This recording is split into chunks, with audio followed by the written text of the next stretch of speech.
Somewhere in a pile of private correspondence seized from a London flat, a set of Polaroid photographs was found. The woman in them was identifiable. The man was not. His face had been cut from the frame.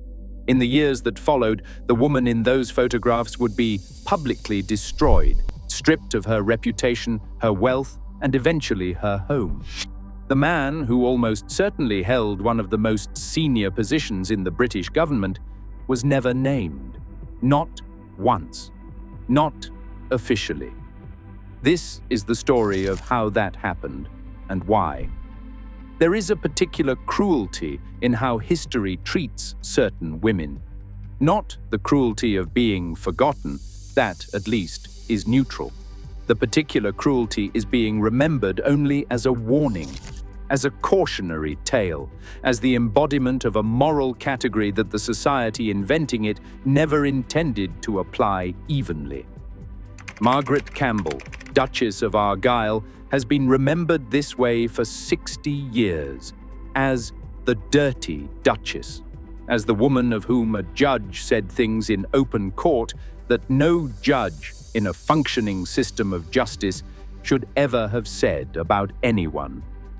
As the figure at the center of one of the most lurid divorce proceedings in British legal history, a trial that generated headlines across the world, destroyed a reputation with surgical precision, and answered almost none of the questions it raised.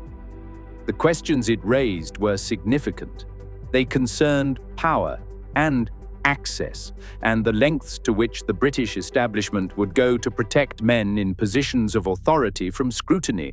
They concerned a set of photographs and a man whose face was deliberately absent from them, and the identity of that man, an identity that touches, depending on which account you find most credible, the very center of British government in the early 1960s. Those questions were not answered in 1963. They have not been answered since. What was answered, comprehensively, publicly, with the full weight of the legal system behind it, was the question of what kind of woman Margaret Campbell was. And the answer given, in language that would not have been permissible in any other context, was the worst kind. This is the story of how that answer was constructed, what it was designed to conceal, and what it tells us about the institutions that delivered it. Margaret Wigham was born in 1912 in Scotland, the only child of a self-made millionaire who had built his fortune in textiles and subsequently moved his family to New York. Her childhood was one of extraordinary privilege, the kind that comes not just with money, but with the social ambition that money in certain circles is deployed to serve. By the time she returned to Britain in the 1930s, she was among the most photographed debutantes of her generation. Cecil Beaton photographed her. The press followed her. She was engaged twice before marrying Charles Sweeney, an American golfer, in 1933, a wedding that drew crowds of thousands to the Brompton Oratory and generated coverage that, by the standards of its era, was extraordinary.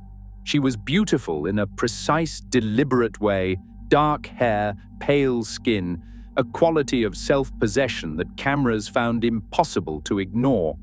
She was also, by the standards of the world she inhabited, extremely well connected. The social world of upper-class Britain in the 1930s and 1940s was small, and Margaret moved through it with the confidence of someone who understood its architecture.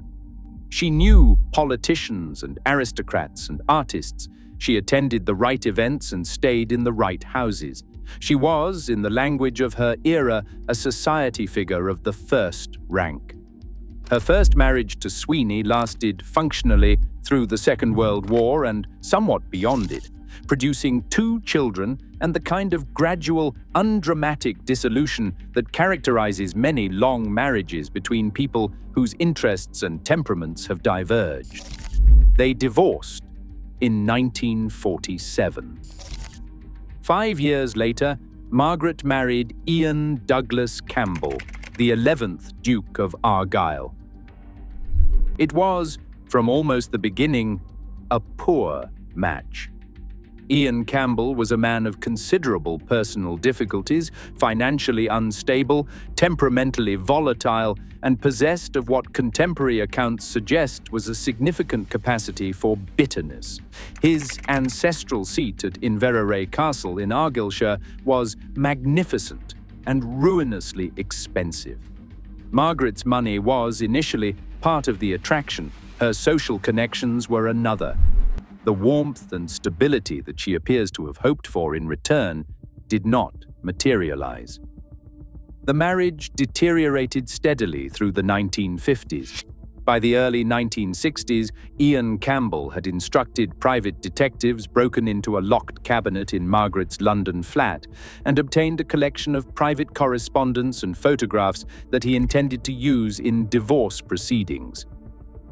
The photographs included the Polaroids. The Polaroids would become the instrument of her destruction. Part 2. The cabinet and what was in it. The details of what Ian Campbell found in that cabinet and how he obtained it are not disputed. He broke the lock.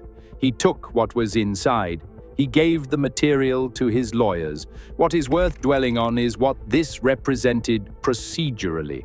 Evidence obtained by a husband breaking into his wife's private property without her knowledge or consent was admitted in full in a British court.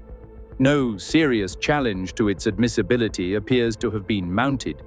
The legal machinery of the divorce proceeded on the basis of material seized without authorization from a private space, and it proceeded against the woman from whose space it had been taken. The Polaroid photographs depicted Margaret in a state of undress with a man. The man's head was not visible in the images. Whether this was deliberate, whether the photographs had been taken or modified to obscure his identity, is something that has been discussed and debated for decades without resolution. What is clear is that the man's identity was known, or strongly suspected, by a significant number of people in positions of institutional authority. Those people made a collective decision not to name him publicly. 2 names have circulated in connection with the photographs for most of the 60 years since the trial. The first is Duncan Sandys, who had served as Minister of Defence under Harold Macmillan and was, at the time the photographs became relevant, a figure of considerable standing in the Conservative government. The second is Douglas Fairbanks Jr., the American actor and socialite who moved in similar circles to Margaret and whose presence in her world was well documented.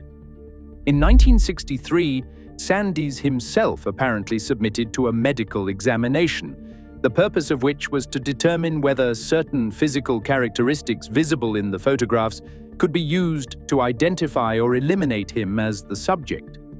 The fact that such an examination was conducted, that it was conducted in private, and that its results were handled within the machinery of government rather than the machinery of justice, tells its own story. This was not an innocent man clearing his name through normal channels. This was the British establishment managing a problem. The problem was not the photographs. The problem was who was in them. Part 3.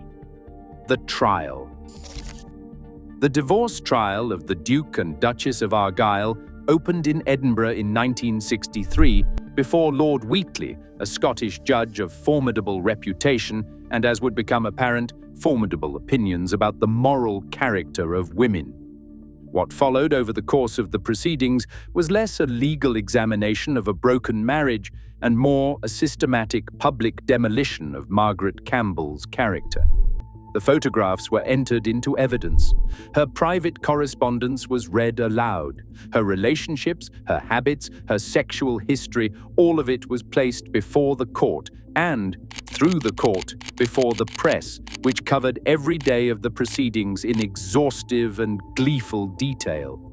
The Duke's conduct was examined too, in the technical sense that cross-examination occurred and evidence was presented on both sides.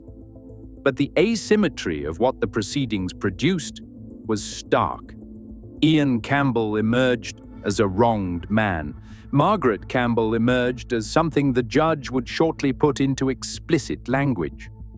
Lord Wheatley's judgment, delivered in May 1963, is a remarkable document. Not remarkable in the legal sense, its findings on the facts of the divorce were unremarkable, but remarkable as a piece of institutional character assassination. He described Margaret as a woman who was wholly immoral, who had reduced herself to the level of a common prostitute, whose sexual appetite appeared to be insatiable. He described her as without shame. He catalogued her alleged relationships in language of evident disgust. He did not name the man in the photographs. He did not question the admissibility of material obtained by breaking into a private cabinet. He did not examine the conduct of a husband who had employed private detectives and entered his wife's property without authorization. He delivered a verdict that functioned, in its public effect, as a sentence, not a legal one, but a social one, and that sentence was carried out immediately and efficiently by the press, the social world Margaret had inhabited, and the institutions that had previously welcomed her. Part 4. The Mechanics of Destruction. What happened to Margaret Campbell after the trial is worth examining in some detail, because it illustrates precisely how social destruction operates, not through a single dramatic event, but through the gradual withdrawal of everything that constitutes a public life. She was dropped by people she had known for decades. Invitations ceased.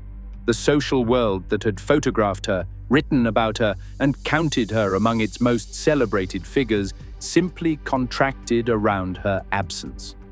This is the mechanism that exclusion uses in closed social environments, not active hostility in most cases, but a quiet reclassification. She had been placed in a different category, and the category she had been placed in was not compatible with continued access. Her financial situation deteriorated in parallel. The settlement from the divorce was insufficient. Legal costs had been significant. Her father, who had been the primary source of her wealth, died. The London flat was eventually lost. She moved over the years through a series of increasingly reduced circumstances, a trajectory that ended 3 decades later in a nursing home in Edinburgh, funded in part by the charity of those few people who had not entirely abandoned her. She continued throughout this period to contest her characterization. She gave interviews, she wrote a memoir, she maintained, with the composure that appears to have been a consistent feature of her personality, that the judgment delivered against her had been unjust. She was not wrong. But the institution that had delivered it was not in the business of reviewing its verdicts. What she could not do, and what no individual in her position could have done, was challenge the structural conditions that had made her destruction possible. The admissibility of evidence seized without consent, the judicial language that would not have been applied to a man in equivalent circumstances. The decision made at the level of government not to identify the man whose anonymity had been purchased at her expense. These were not personal choices made by individuals acting independently. They were institutional choices, made within systems that had their own internal logic, their own priorities, and their own understanding of whose reputation was worth protecting. Part 5. The Headless Man. The question of the headless man's identity has never been officially resolved, and it is worth being precise about what that means. It does not mean that nobody knows. It means that nobody with the authority to establish the answer officially has chosen to do so. The distinction matters because it locates the silence not in ignorance but in decision. Duncan Sandys's name has been attached to the photographs most persistently, and the circumstances that support this attribution are not insignificant. The private medical examination he underwent, the governmental management of the question, the trajectory of his subsequent career, none of it proves the attribution, but none of it is consistent with the behavior of someone with nothing to hide. He died in 1987, having served in government under multiple prime ministers and having received the customary honors of a senior conservative political figure. Douglas Fairbanks Jr. denied involvement repeatedly and categorically. His denials were treated by those who accepted them as conclusive. Whether they were is something that individual readers must assess for themselves. What is not in dispute is this: the identity of the man in those photographs was treated as a matter of national sensitivity, managed within government and protected from public disclosure by a coordinated institutional response that involved, at minimum, the conservative government of the early 1960s and the legal establishment that conducted the trial. The protection was effective. It has remained effective for 6 decades. Margaret Campbell, meanwhile, was named. Her photographs were admitted as evidence. Her private correspondence was read in open court. Her sexual history was catalogued by a judge and reported in detail by a press that found the whole thing enormously entertaining. The asymmetry is not a coincidence. It is the point. Part 6. The institution protects itself. To understand why the establishment behaved as it did in the Campbell divorce case, it helps to understand what the British establishment of the early 1960s was and what it understood its function to be. The world Margaret Campbell had inhabited, the world of country houses and debutante balls and political dinner parties and senior civil servants and cabinet ministers who all knew each other, was not simply a social network. It was an institutional network. The people in it moved between roles, from government to banking to the law to the press. They attended the same schools, the same clubs, the same events. They understood their collective interests in a way that did not require explicit coordination, because the coordination was structural. It was baked into the relationships. When a threat emerged to one member of this network, a threat that, if it became public in the wrong way, might embarrass not just the individual but the network itself, the response was not a conspiracy in the dramatic sense. It was simply the application of existing tools and relationships to a problem that everyone involved understood needed to be managed. The tool available in this case was Margaret. She was inside the network, but she was also, as a woman, as a divorcee, as someone whose relationship to the network depended on her ex-husband's title and her father's money, rather than her own institutional standing, more expendable than the man she was being sacrificed to protect. The calculus was not difficult. It did not require a meeting or a memo. It required only that the relevant people do what institutions do, protect the more valuable asset. This is not a story unique to 1963 Britain. It is a story told in every era by every institution that has ever calculated that one person's destruction is an acceptable price for another person's preservation. What makes the Campbell case unusual is the clarity of the record, the degree to which the mechanics of the decision can be reconstructed from what was done and, more significantly, from what was conspicuously not done. The man was not named. The evidence was not challenged. The judgment was not reviewed. Each of these was a choice, and each choice was made by someone with the institutional authority to make it differently. Part 7. What the trial actually was. Lord Wheatley's judgment has been examined by legal historians, and the consensus is not flattering to the institution that produced it. The language used to describe Margaret Campbell, the moral categories deployed, the explicit characterizations of her sexuality, the tone of visceral disgust that runs through significant passages of the text, was not standard judicial language. It was not the language of legal analysis. It was the language of a particular kind of institutional contempt, directed at a woman who had, in the court's assessment, violated the terms under which the social world had permitted her membership. Those terms were not written down anywhere. They did not need to be. They were understood. A woman of Margaret's background and standing was permitted wealth and beauty and social prominence on the understanding that these things operated within a framework of propriety, a framework that was, inevitably, more restrictive for women than for men, more demanding of women than of men, and more unforgiving of women who violated it than of men who violated it equally or more severely. When the photographs were produced, Margaret Campbell had violated that framework in a way that was visible and documentable. The man in the photographs had not, because his identity was never officially established. He had, in the eyes of the institution, done nothing. The framework did not apply to him because the framework had been arranged to ensure that it could not reach him.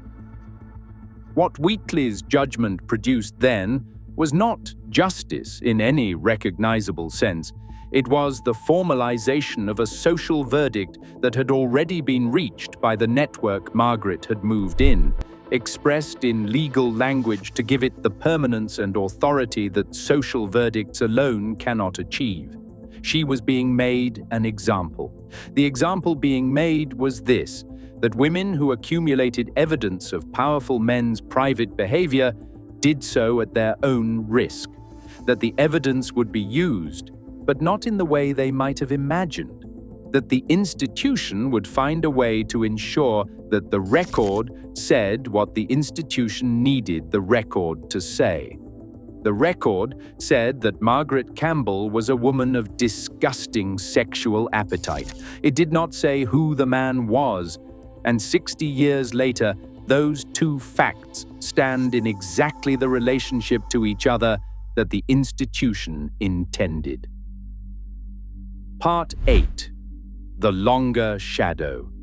Margaret Campbell lived until 1993. She was 81 years old when she died. She had outlasted most of the people who had participated in her destruction, outlasted the social world that had expelled her, and outlasted the press coverage that had made her name synonymous with something shameful. She had not, in any meaningful sense, recovered. The nursing home in which she died was a long distance from the world she had inhabited, geographically, socially, financially. The trajectory from the celebrated debutante of the 1930s to the woman who died without resources in Edinburgh is one of the more complete destructions in the social history of 20th century Britain. It is also one of the more clearly authored ones. There is a tendency, in revisiting cases like this, to reach for the language of tragedy, to frame what happened to Margaret Campbell as a fall, as something that resulted from the intersection of her choices and the values of her era. That framing is not inaccurate, but it is incomplete. A tragedy implies an absence of agency in those who caused it. What happened to Margaret Campbell was not a tragedy in that sense. It was a series of institutional decisions made by identifiable institutions with identifiable interests that produced a predictable and intended outcome. The cabinet minister, if that is what the headless man was, continued his career. He served in government. He received his honors. He was photographed at official events, praised in tributes, remembered in the approved manner of those whose standing the establishment chooses to preserve. Margaret was photographed too in the years after the trial, in the diminished circumstances to which she had been reduced. The contrast between those images, the composed, elegant woman whose eyes suggested she understood exactly what had been done to her, and the official photographs of the men whose reputations had been protected at her expense, is, in its way, a complete account of the story. One person was named, one was not. Everything else followed from that. Epilogue: The Machinery and the Record. The British establishment of the early 1960s was not unique in its capacity for this kind of institutional management. It was not uniquely corrupt, or uniquely misogynistic, or uniquely willing to sacrifice an individual to protect a collective interest. It was doing what establishments do, regulating access, managing threats, and ensuring that the record reflected the priorities of those with the power to shape it. What makes the Campbell case worth examining 60 years later is not its unusualness. It is its clarity. The mechanics are unusually visible. The asymmetry is unusually stark. The distance between what was done to the woman and what was done for the man is so complete that it is difficult to look at it without recognizing it for what it was. It was a choice made by people in positions of authority, using institutional tools available to them in the service of protecting someone whose protection they had decided mattered. Margaret Campbell did not have equivalent protection.